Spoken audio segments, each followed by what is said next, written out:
It's like, oh shit, is this a missed opportunity?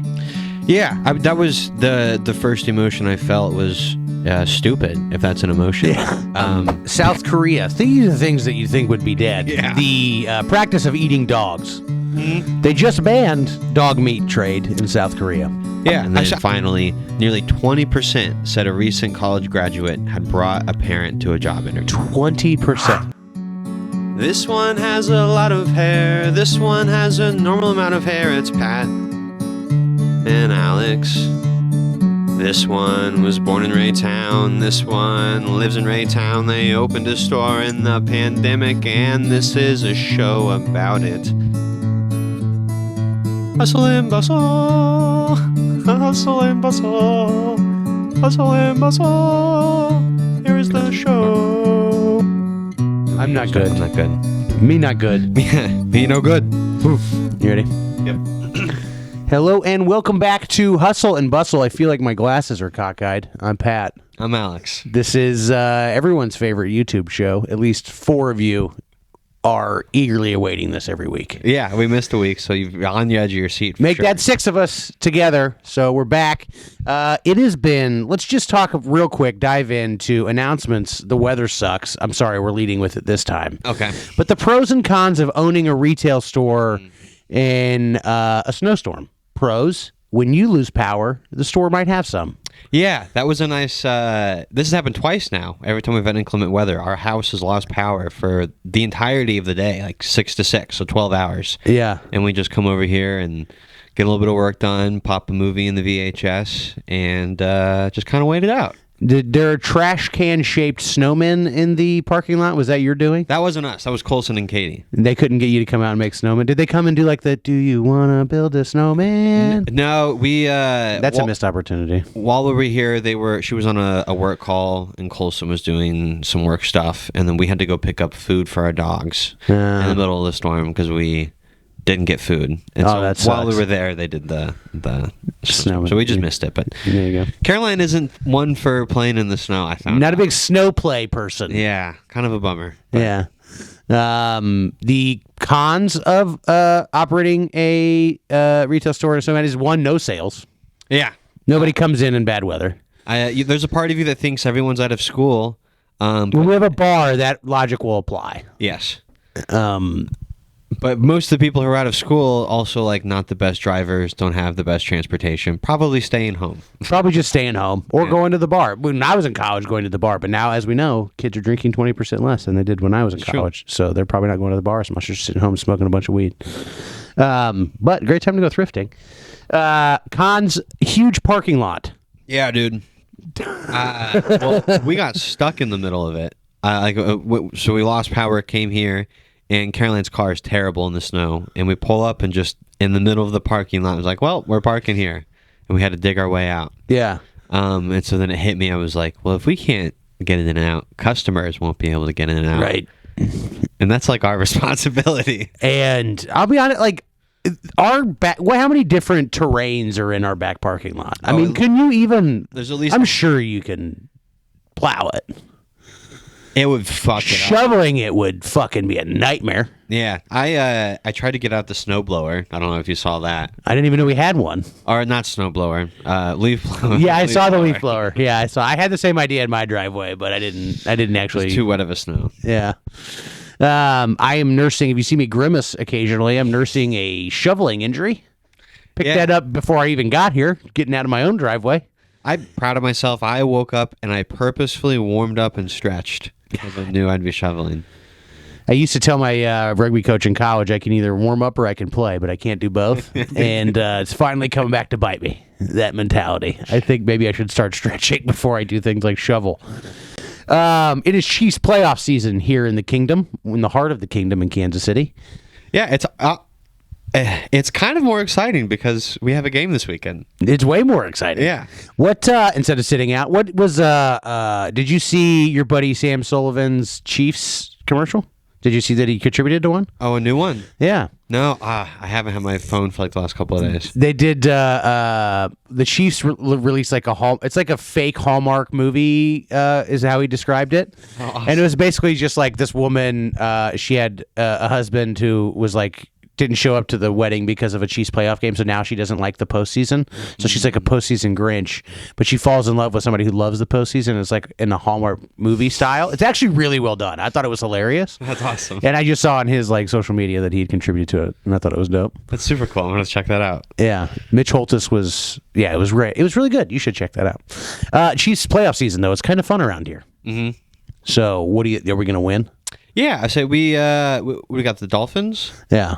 I think weather's going to be on our side. Yeah. It's on nobody's side, but Yeah, tickets are cheap. yeah. Well, dude, this reminds me the one of the first times they made the playoffs when we were in college. It was a huge snowstorm, and as we were driving back, we were updating them live, and tickets were like 600. 500 Just because the weather was yeah. And like the forecast kept on getting worse, and they got down to like $85 a seat. Yeah. And so there were 6 of us, and every time we'd get 6 seats together, like we'd hit checkout and somebody else had already purchased it. Yeah. So it was like, how fast can you refresh it? But then we purchased it, and like 3 hours later the storm turned and they jumped back up to like $400 a seat. Oh, nice. Yeah. There was like this hour window where we caught it. You were like riding the stock market for a second. Well, we were actually stuck on I-70 with nothing to do because of the snowstorm. Nice. So we were all on our phones. But yeah, so same scenario. I'm not going to it. Fuck no. I went last week and it was awesome. Or to the Bengals game a couple weeks ago and it was awesome. But we were tailgating in our car, just sitting there drinking and eating snacks in our car because it was so fucking cold.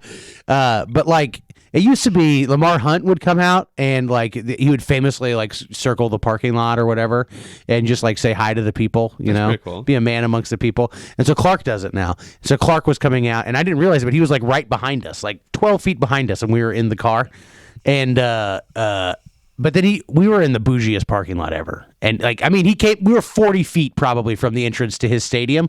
And I was like, oh, that's great. He's doing his dead. And then he just went right back in. Like he only made about 40 feet from the entrance and then was right back in. It was pretty cold though. So yeah, it's going to be fucking cold out there, but people should go and get drunk and yell so that we beat the Dolphins. Yeah, it's a great time. I feel like everyone's confident that we'll beat the Dolphins. So am I. And then I get Terry after that. Let's keep the Chiefs talk going in that there's some news around the stadiums. Oh, yeah. Okay. So the veil of mystery has been lifted, and the Chiefs and Royals have made it pretty clear. If you extend the 3/8 cent sales tax, Jackson County, we're going to stay. Royals, we're going downtown. Chiefs, we're going to renovate at Arrowhead. And I think specifically they mentioned the Kansas City Star building, or at least that. I love that, because then it's right off the highway. Like, that gives me a hard on. Huge space that, like, I don't think they're using that building in any capacity right now. No. I might be wrong, but it may have been converted somehow, but I don't think it's getting used. And isn't one of those giant glass windows like boarded up every once in a while too? Like, that looks like that's an eyesore. Yeah. So I'm excited. I think that's a great location. It's going to be a pain in the ass for anybody living down there. Oh my God, the traffic and congestion is going to be bananas. And then the Chiefs would be, I think they would stay there and renovate the whole complex and turn it into what everybody's been speculating that we're going to do for years, which is kind of what the Patriots renovated made popular in creating a whole Patriots town, essentially. Yeah. What if you had Zona Rosa, but it was all Chiefs themed and it was right next to the stadium? Well, that'd be fucking awesome. That'd be awesome. So I think this is like best case scenario. I'm for it. I think the baseball is more fun when it's downtown. Yeah. And you give the Chiefs more real estate and cool shit. I'm all for that. And I'm all for them staying right there. So do you think it'll pass? I guess is now the big question. I don't know. Sounds like you'll vote for it. Yeah, I'll vote for it. I mean, I know we talked about it a little bit in another podcast. There's probably some sour voter opinions given the whole tax assessment or property assessment debacle. Also, people who are going to the Jackson County Courthouse, have you seen this shit? Jen tried to do it recently with her personal property taxes. People like have an issue with it or they're trying to get it settled. So here's the system. You go to the Jackson County Courthouse in Independence. You cannot make an appointment. So you're supposed to text to get in line or call to get in line, and you can't call before 8:30 to get in line. And if you are like 10th in line, you have to like be there. So like, who knows if you're going to be 3rd or 300th in line. So you actually have to be at the courthouse kind of when you're calling. So now anyone who needs to do this has to drive to the courthouse, and they're all trying to get there by 8:30. Jen did this, called at 8:30, they said that they weren't open yet. Called at 8:31, and they were out of like you could no longer get in line. All of the spots in line had been taken, and she sat on hold for 45 minutes. And I've seen this on Reddit. There's like lines of people, hundreds of people standing outside the Jackson County Courthouse trying to get in to do some kind of business with the county, and they can't. And apparently, looking in the comments, this is like an everyday occurrence. So I don't know what the fuck's going on in Jackson County, but like if you're a customer of Jackson County right now, there's no reason to be anything but pissed, it feels like. Yeah, that's true. Fuck. I don't know. I'm always skeptical about, giving the government more money. I don't really know too much about this tax. It's just I don't always either. been there. I feel like, hey, we're already doing it. I'll keep doing it. It's like the thing we did in Raytown, right? Yeah. They had this extension to get like new buildings and new amenities for the performing arts program and shit in Raytown. And it was like a new tax. Raytown would never say yes to that. Oh, you mean we're already paying this? We just have to extend it? Fuck it. Yeah. I hope this goes through. I hope the people vote for it. I hope Jackson County hires people that are competent and they fix shit, and everyone lives happily ever after. Do it for Raytown. Do it for Mahomes. Amen. Make it happen. Fruit stripe gum discontinued. Sad day. Yeah, sad day. But also, You're happy? You're gonna dance on Fruit Stripe's grave right now? look, I have eaten plenty. Well, not eaten, chewed plenty of Fruit Stripes gum, but. They didn't make any. Here's the real failure of the Fruit Stripes empire. They didn't take any of their profits and reinvest it in R&D to make the flavor last more than 8 seconds. Oh, just like it wasn't like if they were like if we could get it to a minute, they'd be king of the hill still because their flavor is tits. And I think they missed like a big opportunity with the whole retro coming back. I mean, it's a funky brand with like a zebra and funky colors. Like they probably could have done something. They could have done the Stanley or the Croc and come back into popular fashion. They just needed to be in one Lady Gaga video, and Fruit Stripes would have been back on top. Yeah. So R.I.P. to a gum that I thought had already died. So. South Korea. These are the things that you think would be dead. Yeah. The practice of eating dogs. Mm-hmm. They just banned dog meat trade in South Korea. Yeah, I don't know if it's actually specifically eating and cooking, but the buying and selling and trading and distribution of dog meat. Oh, okay. So you can still like raise your own dogs and cook them if you want. Yeah, I don't know. You want to homestead your own dog meat, you can.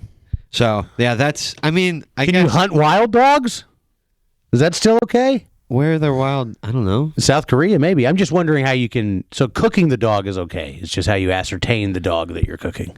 Yeah. Well, I mean, it's like it used to be like. Well, I thought it was gone, but it used to be like there would be like dog meat facilities and just like there's cows and chickens. That's like, true. It was dogs. It just smacks to me how different the world is. Yeah. Like people in South Korea, it sounds like for a long time, their parents told them it was okay to eat dog and prepared dog for them and fed it to them.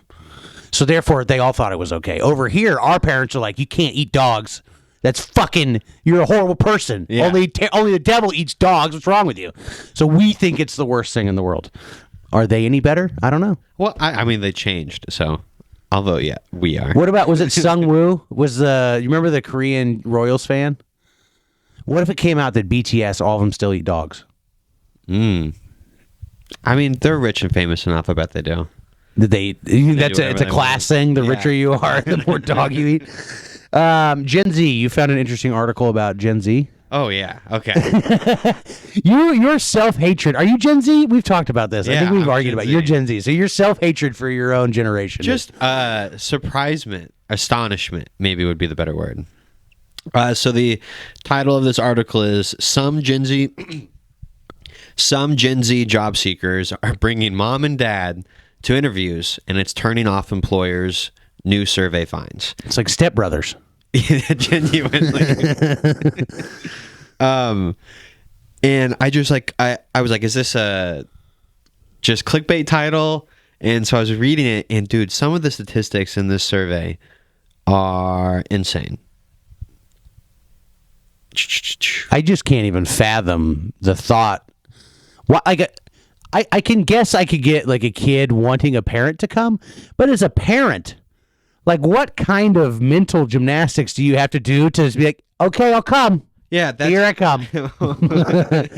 I'll be there. This is a good idea. Like, I think for a few of my first jobs, my mom picked me up and dropped me off. Right, that makes sense. But okay, so here we go. More than half of the employers that were surveyed, which I think it was 800 companies, so managers from 800 different companies in the U.S., it's a lot. More than half of the employers said young recruits struggled to make eye contact during the interview. 50% said they asked for unreasonable compensation. Almost half of the employers said a young job candidate showed up with inappropriate attire. And then finally, nearly 20% said a recent college graduate had brought a parent to a job interview. 20%. So not 20% of people showing up, but managers who interviewed. So probably, anywhere between 5 and 20 people. 20% of them came with... I'm curious, at what level of job is this? Are we talking like this is Morgan Stanley mortgage broker? Or I don't even know what they do at Morgan Stanley, but is this some fancy pants white collar job? Or is this at the Dollar General, like... That's a good question. Shell stocking level? Because, I mean, I guess it doesn't necessarily matter. No, it doesn't matter. Is the parent... Are they in the waiting room and the kid goes into the office and has the interview on their own, or are they in the fucking interview, like in the chair next to the kid? Both are unacceptable. Okay. If you're a cashier or stocker, that's it's a, what do you, I don't know. It's, even if it's like a super difficult job and you're stressed about like their performance in the interview, don't show the fuck up. Right. And if it's a low stress, like easy job anybody can do, then it's even more embarrassing to show up because it's just like the number one negator, right? Like if someone needs an emotional support parent in an interview with us, like that's the first off, you're trying not to laugh the entire interview. Yeah. And then as soon as they leave, it's the only thing you talk about the rest of the day. Like if you've dealt with customers at all, at any job ever, you get the people that just suck.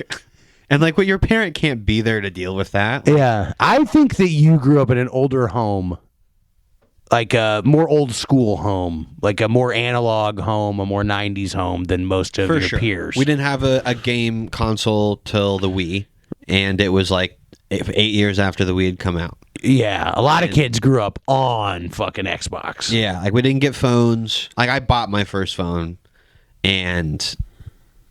that was the only reason I got it. Otherwise, I wouldn't have gotten a phone till high school. Yeah. Because I empathized with everyone in that article for every part of Gen Z for that article until it got to the parents. So like the shifty eyes or the eye contact or the attire, I was like, go fuck yourself, old people. Like this is the generation you're dealing with. If you want to hire them, you've got to figure out how to deal with it. Yeah. Or hire around it. That is what it is. But it's also not this generation's fault. They didn't come defected out of the factory that way. I was just talking with my girlfriend and I were discussing this article this morning, and everyone knows it, but every year we're going to find a new reason to be surprised about how much we fucked up, like this generation. COVID and then post-COVID. Yeah. As far as just socializing, I think education. that's an out. That's an Aaron Rodgers out. Like that. Like COVID. I'm not saying COVID hasn't done something. It's so weird. Like I feel like those people who this is a weird left turn, but those people that are like slavery was 200 years ago. Like racism doesn't exist. Quit race baiting. I feel that polarly strong about it, about people who still talk about fucking COVID. Like, stop being a victim of COVID still. Whether it's a vaccination thing or a separation thing. And I know that it fucked up education. Like, I know that it did. I know it fucked up business. And I know that it's going to take a long time to get back on our feet. But, like, at some level, don't you have to stop being a fucking victim of COVID? Well, yeah, I think when you're an adult. Like, our kids, Gen Z was going to be much less socially apt with or without COVID because they live in screens more than any other generation ever. But that was like us recognizing the problem. That was like if screens were the flu, and then that's a bad because it's a sickness. But it was like we know these are bad, and then COVID we just like 10x'd it. Yeah. So like I'm not disagreeing with you. All of that is true, but I think. I don't really hold a lot of people accountable until they're adults. And I think the people who had the biggest impact from COVID are still kids. Yeah. And, like their lives, it wasn't like COVID ended and then things got back to normal for them. Like schools got tremendously worse. Yeah. So like their lives are now, I don't know. Like my two younger brothers, they were both like seniors. It was in a really so going you're probably into- in a way better perspective because like you were around people intimately that were in formative years and you saw how it affected them. There were many things about COVID for us that were positives. I think in many ways that helped launch our business. Oh, I would agree with that. But like, I don't know. I do empathize a lot. Like my brothers, I think got affected a lot. That's fair. And yeah, I just as these kids graduate college, graduate high school, and like enter the adult world. Every year, I think we're going to be surprised. Like, oh, Jesus Christ! Like, hello. Like, what do you mean? Like, make eye contact. Talk to me. And maybe I don't like. This is a weird thing because now we're talking about your family, but like, is there a chance they would have a lot of similar problems 100% if COVID didn't exist? Yes. And so, like, I'm also on your side. Like, it's incredibly unhealthy to use it as like a blanket excuse, but. Like I think it's if you had to, it doesn't necessarily matter. I mean, I think it does. I think it does matter because I think it takes, responsibility away from the fact that it's a cultural problem and we have no shared values anymore. And like this is a generational like snowballing effect. And COVID may have like been a cliff that made the snowball like speed up, but like.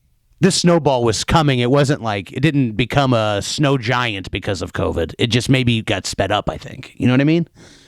Yeah. And so I don't really know. I don't want to get too nitpicky, but where we disagree is just how big that snowball got. Yeah, that's fair. That totally makes sense.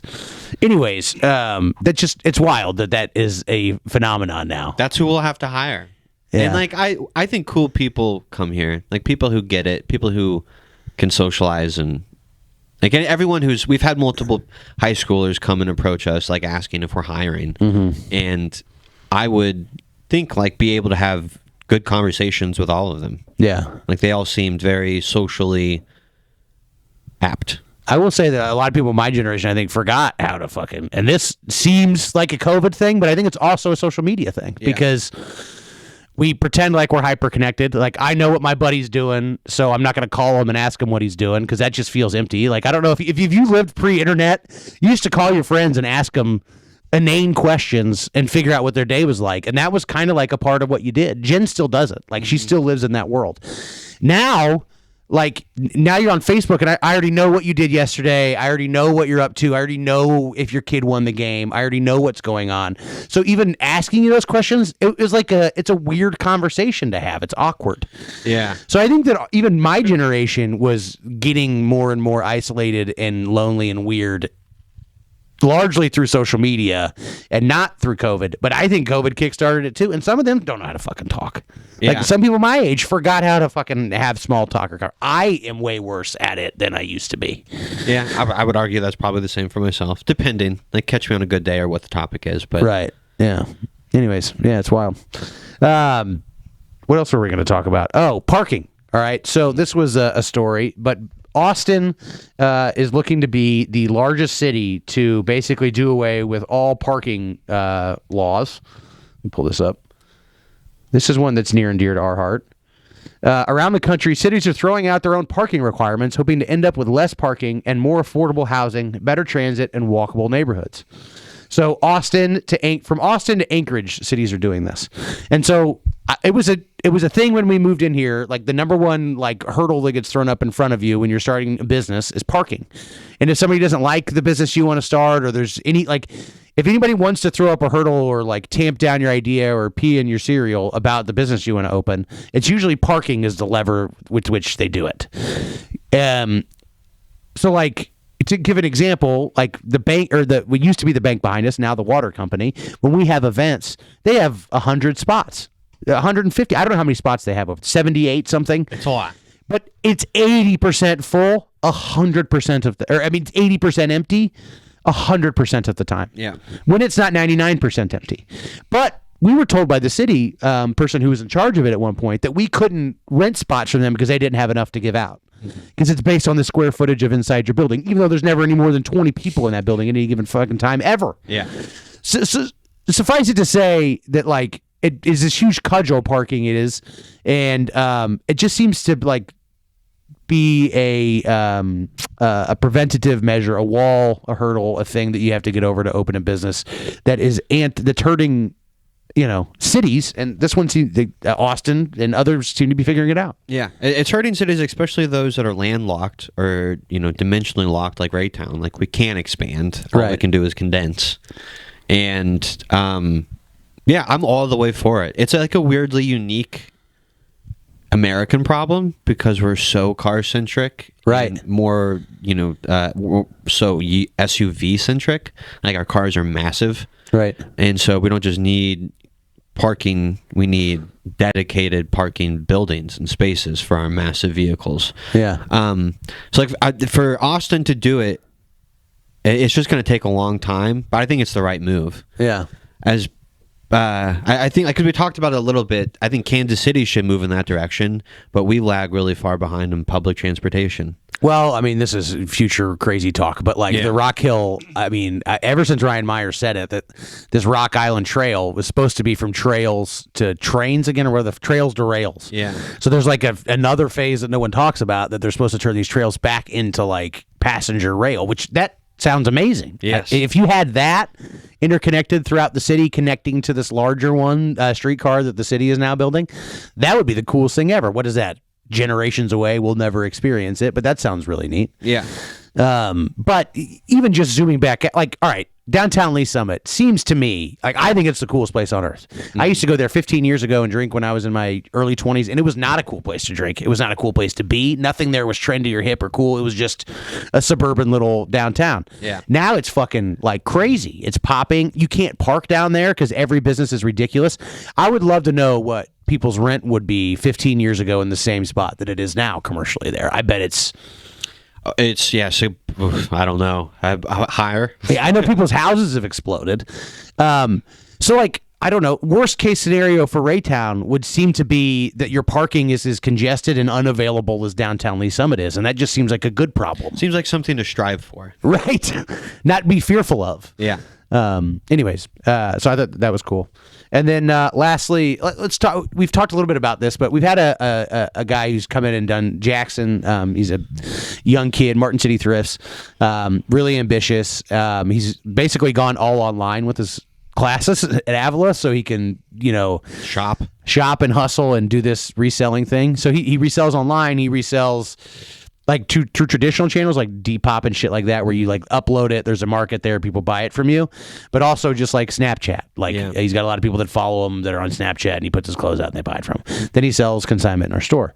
He crushed in December, over $1,000 he did in December in our store, which is half of what we did all of December last year in our store.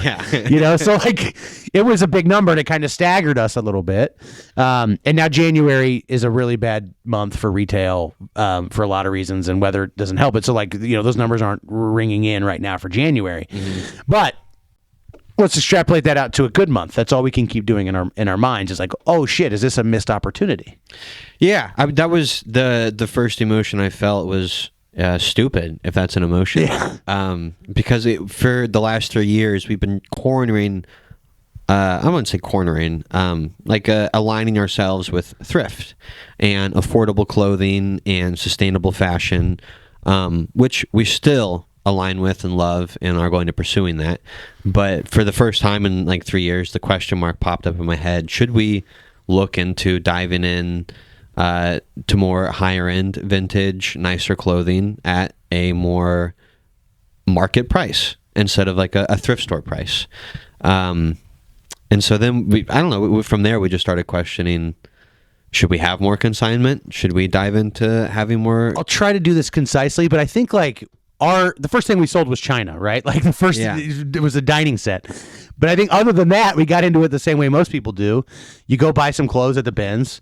We were buying clothes, and then we discovered the bins pretty quickly, and that was, all right, this is where everyone must buy this shit. Yeah. And then let's get the best stuff we can from here. And then we were all right, we're selling it.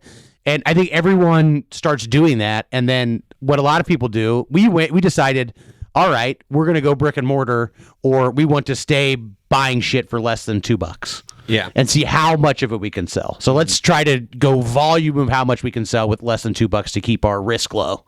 Because we don't have no money to lose at the time, right? The only money we had to lose was the $80 we were willing to spend on clothes to get started. Yeah. what a lot of people do is say, all right, if I can spend 50 cents on something and sell it for $10, what if I spend $5 on something and how much can I sell it for then? We never went down that road. Yeah. We chose not to, and we intentionally didn't go down that road. We kind of had blinders on for about 3 years doing that. And you're right. It was mostly cash flow, I guess, prohibited. Like if you can buy 30 things that you can't sell. You can't resell all of them for $50, but you can resell all of them for 300% profit.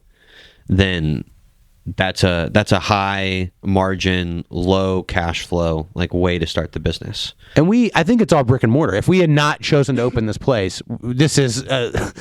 That's true. Our first calculations were like, oh, that's $2,000 in overhead. Now it's like $4,500 a month in overhead. Yeah, out of all of the vintage vendors in Kansas City, we probably have some of the highest overhead. So that's between $2,000 to $5,000 a month in overhead in times 36 months of mistakes or chances that we didn't take because we couldn't. Mm-hmm.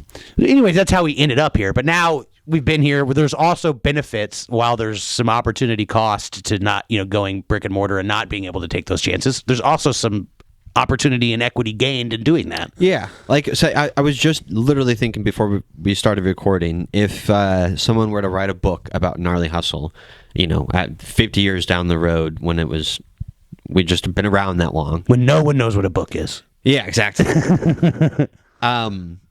They would just it would be like the beginning of the book, but it would simply just talk about how within 5 years they went from selling at a flea market to owning a store and bar.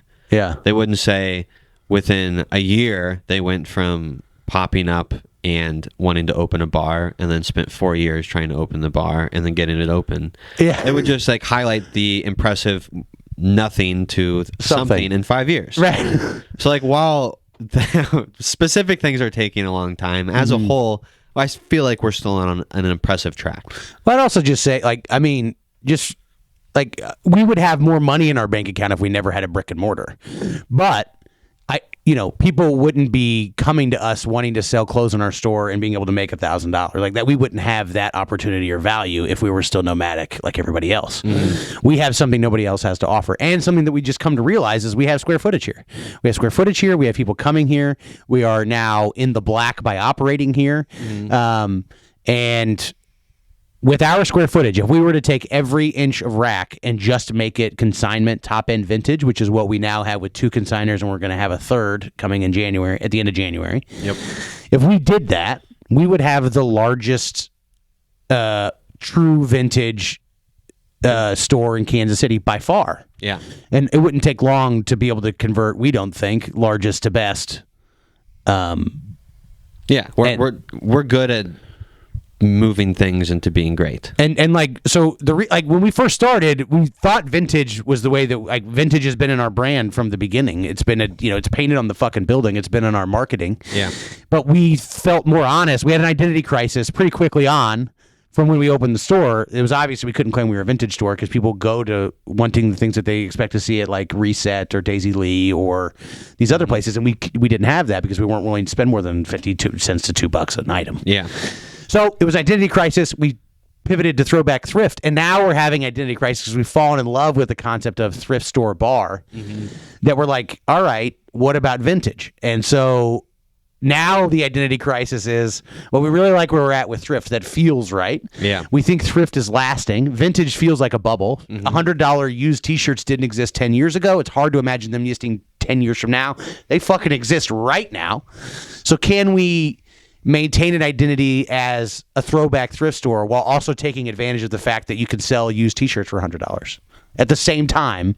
You know what I mean? And still maintain an identity and the kind of place that when we open a bar, it will make sense and we'll be able to grow in the direction we want. Yeah, I was gonna say it's not just balancing the thrift, vintage, high end, or sustainable branding, but then also intertwining that with a bar. And so now do I want a bunch of 19 to 21-year-old young men in here, or a bunch of 37-year-old women in there drinking wine, and can those coexist? How does the marketing work to those? I don't know. Yeah. So it suffice to say, we know what Gnarly Hussle is. And like I think we've done a good job of building a building in that image. But we still have, I guess, a long ways to go. Yeah. To figure out what it is. Yeah. So I don't know. Yeah, we're just trying to figure out an identity crisis around like what we want to do, because there is an opportunity. There's no doubt we're going to grow in the consignment space. Yeah, and we're going to have. I think we're going to end up in a spot where we're going to try to become the best vintage spot in Kansas City that is also a thrift store.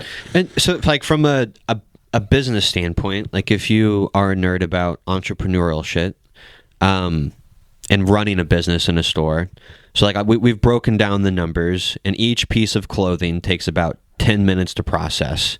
The way we purchase, organize, wash, sell, price, and hang clothes.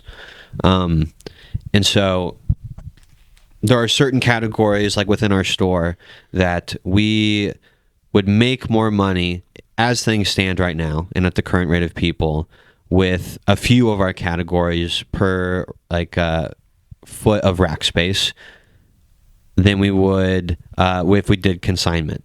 But filling a racks, like for example, if we have 10 items, that's 10 minutes an item. It's 100 minutes of work for 10 items of clothing, making, maybe like 20% more than consignment, which would be 0 minutes of work. Right. So like it's like balancing. It's not zero, which is a fool's errand because we haven't Yes. gone that direction. There's definitely time that will go into managing 100%. consigners that we haven't. But it's a fraction of what it takes to manage like your own inventory. Right. And there's a lot of benefits to that, especially once we open a bar. Right. Like decreasing, and it's like that ties into like our whole branding and image portion is how much time do we want to spend on the business in the bar or in the clothing store. That will translate into like how much marketing are we doing? Mm-hmm. How much are we pushing out on social media as far as imagery or events? Mm-hmm. And that'll change the demographic of who sees our stuff online and who comes in, and so we'll get more for our bandwidth, which has been like, it seemed like the only way to get anywhere so far has been to like basically give away your bandwidth, and now there's an opportunity where we might be able to like make a conscious decision to get more for our bandwidth. Which is why we started with the store so early.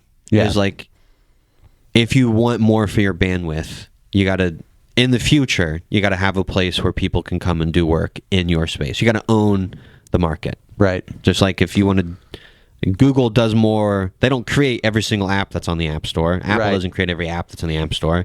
They just facilitate from which the transactions are done. Right. So, we're building a space where that can happen on a smaller scale. Right. 100%. It makes a lot of sense to me. It's just how do we do it, right? Because we want, sick clothes in here. Clothes that I never thought we would carry are in our racks right now. Clothes that like... Feels cool. It does feel cool, and it's good to be able... It makes... there will be more stories on our social media when I have something that like inspires me to put it out. You know what I mean? Like it will feel better, and it will penetrate and go farther. So that's really awesome. But I also really love people coming in here and feeling like they're getting a deal. And I like to be able to go on social media and say fuck inflated thrift because we have uninflated thrift. Now we've got some fucking drippy vintage that's expensive. Yeah. But I think there's a line between inflated thrift and like true vintage. Yep. And so it just, it is what it is. But like, I think that both feel good, and I just want people to know that you can still come in here and find something way cheaper than you would find at Red Racks that is a fucking nice piece of clothes. Yes. But you can come in here, and if you're going to pay $90 for it here, it ain't going to have like a chili stain on it like it would at Red Racks. Yeah.